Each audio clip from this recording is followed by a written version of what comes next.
شنو اللي يخلي أكثر الناس يجون لهاي المدينة حتى يتصورون؟ مدينة قديمة وبيوت ملونة. احنا اليوم بحي بالاط، خليكم ويانا.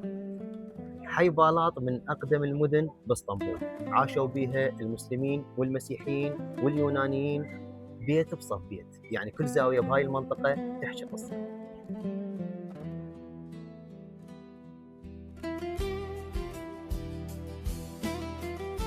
البيوت الملونة صارت رمز لهذا الحي، لكن ألوانها مو قديمة، انصبغت وترممت حتى تعيد الحيوية لهاي المدينة.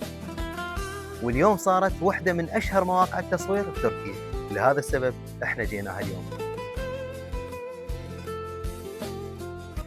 هاي المدينة تاريخها يرجع للعصر البيزنطي، لكن شهرتها الحقيقية بدأت بعد سنة 1492 لما انطردوا اليهود من أسبانيا واستقبلتهم الدولة العثمانية، وسكن قسم كبير منهم بهذا الحي. ومن ذاك الوقت صارت بالاط مكان يجمع ثقافات وأديان مختلفة، يهود ومسيح ومسلمين كلهم عاشوا هنا سنوات طويلة. ولهذا السبب وانت تمشي بشوارعها تشوف كنائس قديمة ومدارس تاريخية وجوامع، وكل زاوية تحكي موضوع. مو بس البيوت، حتى المقاهي والمحلات الصغيرة حافظت على طابعها القديم. لهذا وانت تمشي تحس كأنك رجعت مئات السنين، لكن بطابع عصري.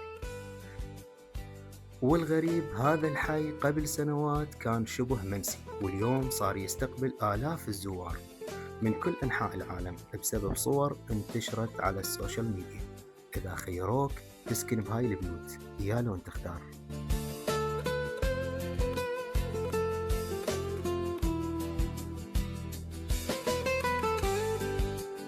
هذا أشهر درج باسطنبول، الدرج الملون، يحسسك أن المكان مو حقيقي.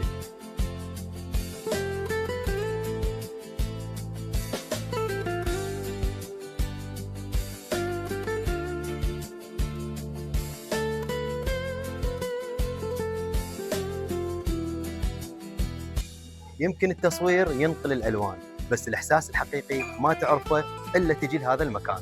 اليوم كنا بحي بالاط، أشوفكم بحلقات جديدة. في أمان الله.